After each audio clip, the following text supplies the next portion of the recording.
Hello everyone, welcome to my YouTube channel.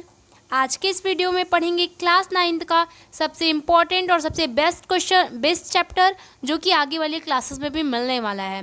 वो chapter आखिर है क्या?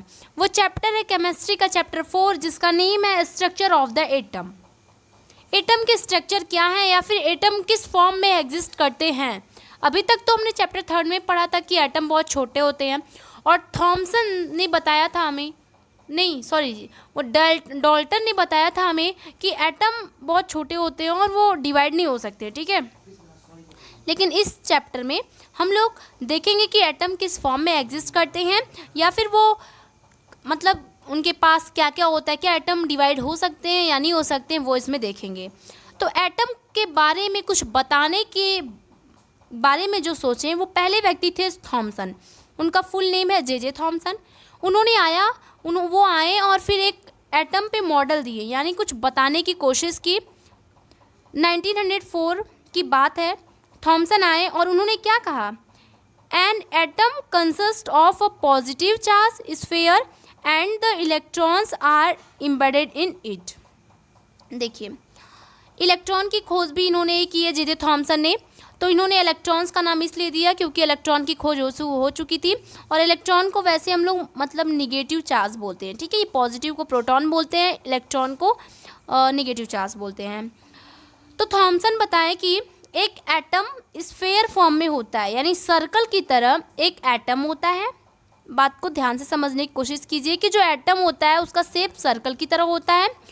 पूरे सर्कल में पॉजिटिव चार्ज भरा होता है, और जो निगेटिव चार्ज रहता है वो उसमें एम्बेडेड रहता है, मतलब कहीं कहीं धंसा रहता है, जैसे ऐसे ऐसे हो गया, ठीक है।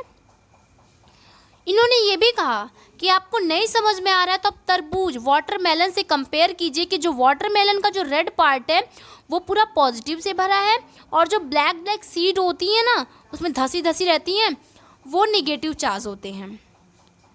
फिर उन्होंने क्या बोला कि negative and positive charge in equal in magnitude. उन्होंने बताया कि जितना पॉजिटिव प्रेजेंट रहता है, पॉजिटिव चार्ज एकदम सेम, एकदम उतना ही नंबर में निगेटिव भी प्रेजेंट रहता है, यानी positive charge equal to negative charge present होते हैं। तो उन्होंने बताया इसके आगे कि प्लस, ये माइनस है, प्लस है, ये दोनों जब इक्वल अमाउंट में प्रेजेंट होंगे तो आंसर क्या आएगा, जीरो। कैसे जीरो आएगा, plus minus equal to minus. ये मैथ का बात है, पता होगा सबको कि अगर 5 पॉजिटिव पड़े हैं और 5 निगेटिव एटम है, इन दोनों को माइनस करोगे तो क्या जीरो आएगा ना। इन्होंने बताया कि हमारा एटम जो है वो न्यूट्रल है, यानी हमारा एटम न्यूट्रल है, उसके पास चार्ज क्या है, जीरो चार्ज है। कैसे जीरो चार्ज है, क्योंकि जितना पॉजिटिव चार्ज है उतना ही निगेटिव चार्ज है, तो प्लस माइनस माइनस हो जाएगा। दोनों को अगर हम माइनस कर देंगे तो दोनों का इक्वल अमाउंट रहेगा ना। 5 प्रोटॉन है, 5 पॉजिटिव चार्ज है तो 5 निगेटिव चार्ज है, तो 5 - 5 इक्वल जीरो हो जाएगा। ये एग्जाम्पल दे रही हूँ, ठीक है। तो उन्होंने बताया कि इस तरह से हम कह सकते हैं कि एटम हमारा न्यूट्रल होता है। लेकिन इनके में कुछ कमियां आ गई, इनके मॉडल में, इनके दिए गए बातों में कुछ कमी आ गई। वो कमियां क्या थी, उसे हम लिमिटेशन नाम से जानेंगे। जैसे कि लिमिटेशन मतलब कुछ रुकावट आ गई।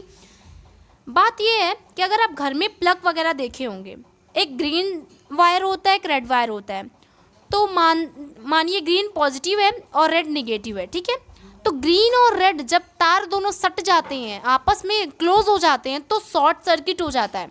आप देखें कभी कभी प्लग में से धुआं वगैरह निकलने लगता है, तो उसका मेन रीज़न यही होता है कि जो पॉजिटिव निगेटिव तार कभी आपस में सटने नहीं चाहिए, वरना शॉर्ट सर्किट हो जाएगा।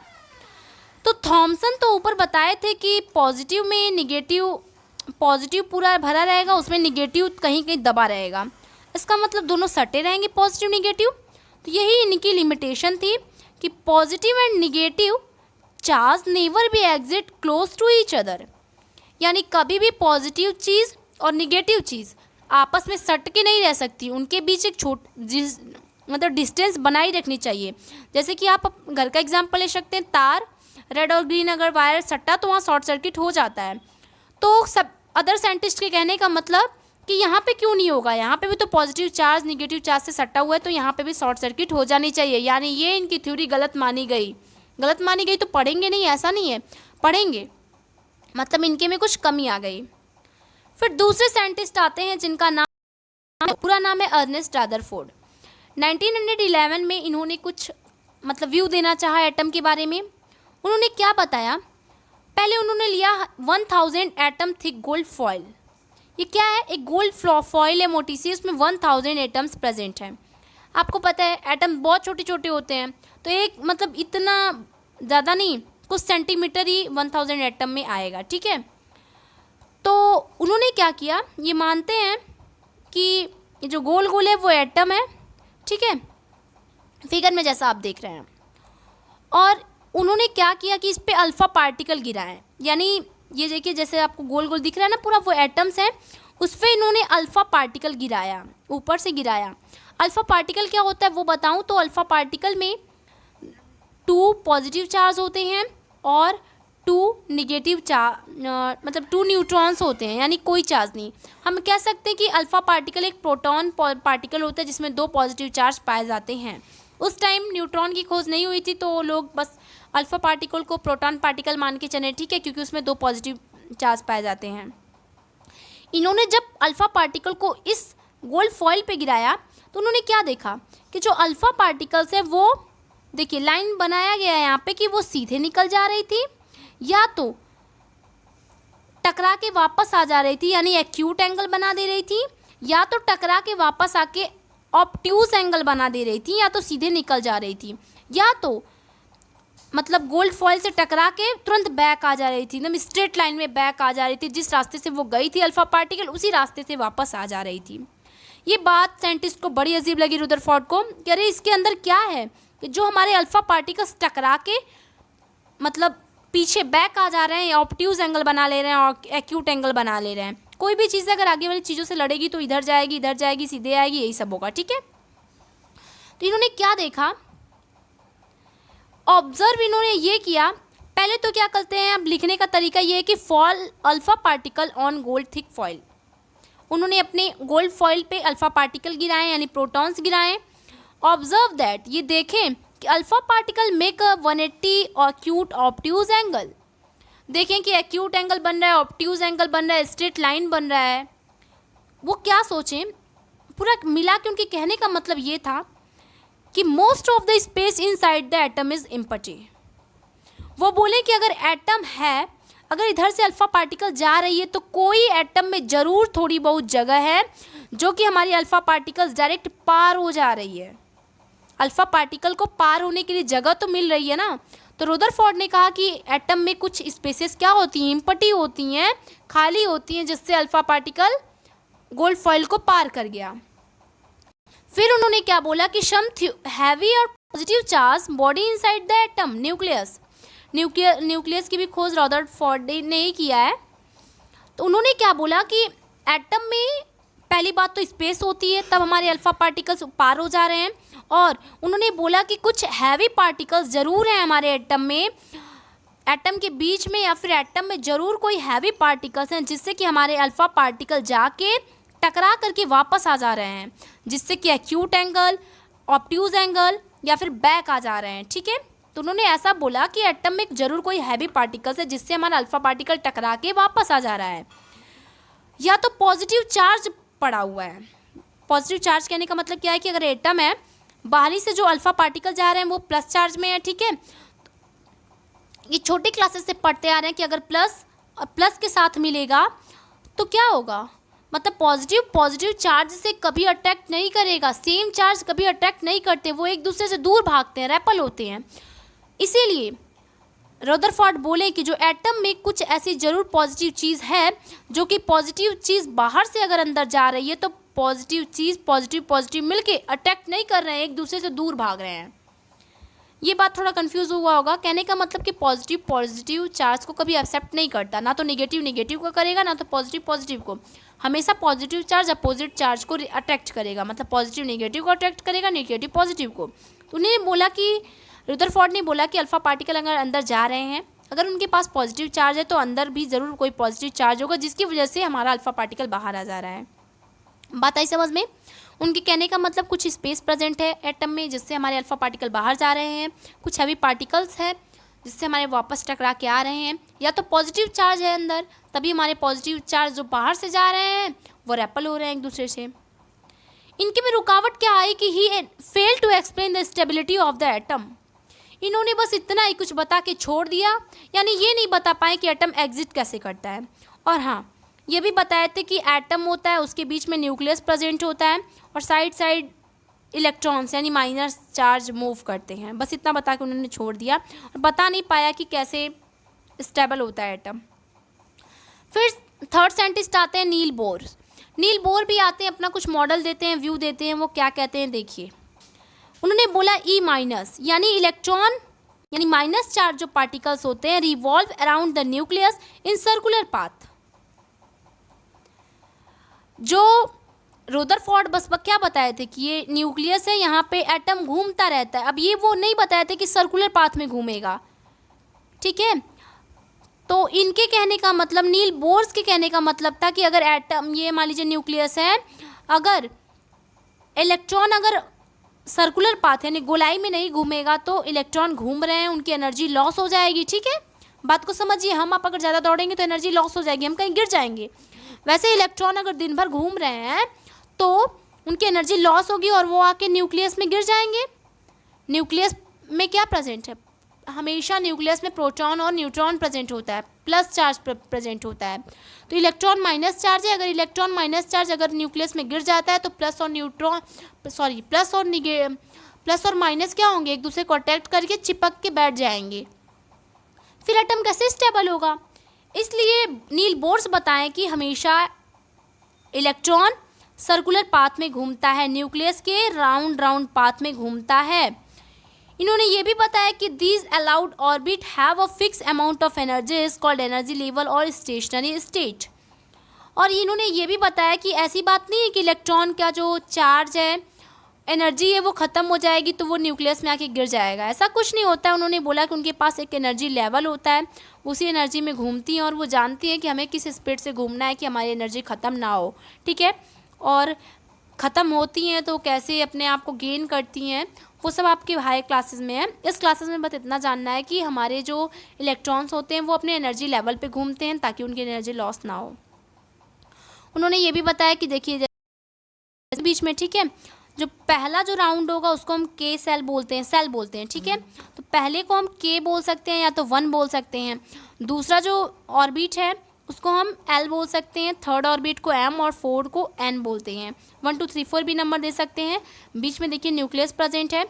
फर्स्ट ऑर्बिट को हम सेल बोले हैं के या 1 सेल, सेकेंड ऑर्बिट को हम एल या 2 सेल बोल सकते हैं और थर्ड को एम सेल बोल सकते हैं और फोर्थ जो होगा उसको हम एन सेल बोल सकते हैं। और पहली बात तो अगर इसमें फिक्स मतलब फिक्स नंबर में प्रेजेंट होते हैं, जैसे कि हम बता दें तो इलेक्ट्रॉन्स जो होते हैं ना वो फिक्स नंबर में प्रेजेंट होते हैं, मतलब पहले सेल में कितना इलेक्ट्रॉन प्रेजेंट होगा, दूसरे सेल में कितना इलेक्ट्रॉन प्रेजेंट होगा, ये फिक्स होता है।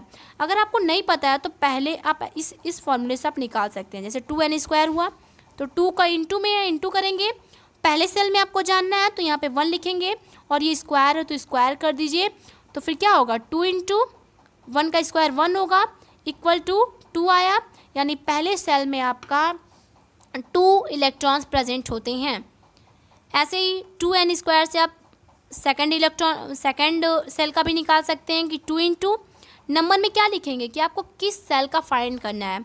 सेकंड का फाइंड करना है तो 2 का स्क्वायर कर दीजिए, तो यहाँ पे 2 इंटू 2 का स्क्वायर 4 होगा, यानी कि 4 2 8, यानी सेकंड सेल में 8 इलेक्ट्रॉन्स प्रेजेंट होते हैं। ये 2n² फॉर्मूला है निकालने का।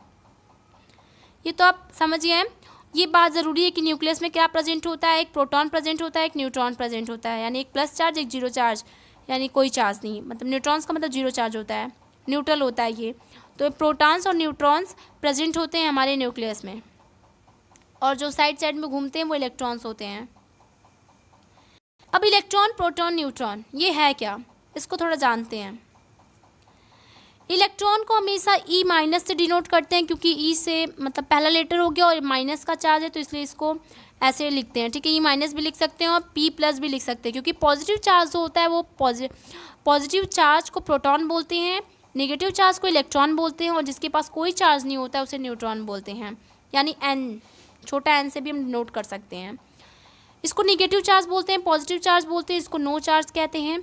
इलेक्ट्रॉन क्या होता है, वो न्यूक्लियस के बाहर प्रेजेंट होता है, क्योंकि आपने एटम का स्ट्रक्चर देखा, यहाँ पे देखिए लिखा है कि electrons are lie outside the nucleus, यानी ये न्यूक्लियस के बाहर प्रेजेंट होता है इलेक्ट्रॉन। देखिए ये न्यूक्लियस है, इसके बाहर इलेक्ट्रॉन घूमेंगे, ठीक है, वही बात हमने इंग्लिश में लिख दिया है। जो प्रोटॉन्स होते हैं वो कहाँ प्रेजेंट होते हैं, इनसाइड द न्यूक्लियस, यानी हमने यहाँ पे बताया कि हमने यहाँ पे क्या बताया कि जो ये न्यूक्लियस है उसमें प्रोटॉन और न्यूट्रॉन प्रेजेंट होते हैं, तो यानी न्यूक्लियस के अंदर प्रेजेंट होते हैं, तो हम ये कह सकते हैं कि protons are present inside the nucleus and neutron is also present in the nucleus, inside the nucleus, ठीक है। फिर जे थॉमसन डिस्कवर किए थे इलेक्ट्रॉन को, फिर रदरफोर्ड प्रोटॉन के बारे में यानी डिस्कवर किए थे, न्यूट्रॉन की खोज जेम्स चैडविक किए थे, ठीक है।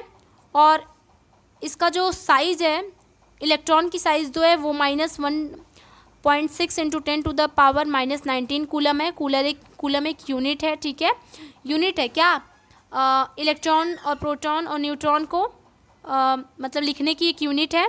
और जो पॉजिटिव मतलब प्रोटॉन की जो साइज है वो +1.6, वही सेम साइज है, बस प्लस लग गया है। और यहाँ पे 0 चार्ज है, कहने का मतलब ये साइज नहीं, जैसे कि कह सकते हैं कि इलेक्ट्रॉन एक मान लीजिए माइनस चार्ज है, उसमें कितने चार्ज प्रेजेंट है, इलेक्ट्रॉन में कितने, एक इलेक्ट्रॉन में कितने चार्ज प्रेजेंट होते हैं, दिस, पॉजिटिव में दिस, मतलब प्लस यहाँ पे आगे प्लस लग जाएगा, इसमें माइनस लग जाएगा, इसमें कोई चार्ज प्रेजेंट नहीं होता है। और जो मास होता है, मास इलेक्ट्रॉन का हमेशा 9.11 × 10⁻⁻28 ग्राम होता है, और प्रोटॉन का मास होता है 1.67 × 10⁻⁻24, और जो मास होता है हमारे न्यूट्रॉन्स का वो होता है 9.11 और इंटू 10⁻⁻2 होगा।